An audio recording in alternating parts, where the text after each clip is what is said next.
উৎসব সবার।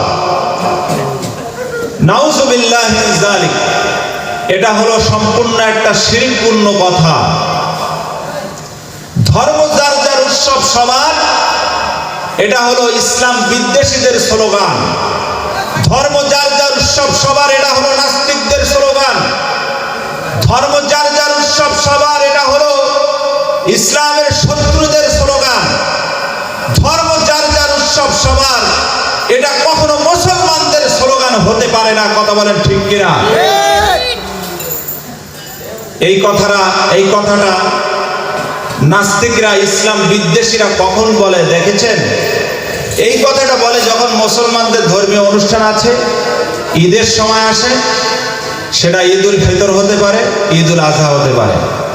তখন এক শ্রেণীর ইসলাম বিদ্বেষী তারা এই স্লোগানটা চালু করে দেয়, যাতে করে ওই হিন্দুদের পূজার সময় এই স্লোগানটা তারা চালু করে দেয়, যাতে করে মুসলমানরা পূজা পার্বণ এই ধরনের অনুষ্ঠানে অংশগ্রহণ করে তাদের ঈমানকে বিনষ্ট করতে পারে। কথা ঠিক কিনা বলেন? অথচ এই ধর্ম যার যার উৎসব সবার, এই কথাটা এমন একটা নিকৃষ্ট কথা। আমরা সমাজের ভিতরে এই ধরনের স্লোগান তো শুনি না যে পুকুর যার যার, মাছ সবার, এরপর আম গাছ যার যার, ফল সবার, বউ যার যার, অধিকার সবার। এই ধরনের স্লোগান কখনো শুনেছেন আপনারা?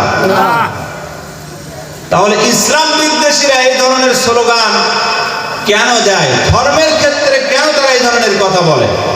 অন্য ক্ষেত্রে তো তারা এই ধরনের কথা বলছে না। তাদের একটাই উদ্দেশ্য, মানুষদেরকে নাস্তিক বানানো, মানুষদেরকে ঈমান হারা বানানো। এটাই হলো ইসলামের শত্রুদের উদ্দেশ্য।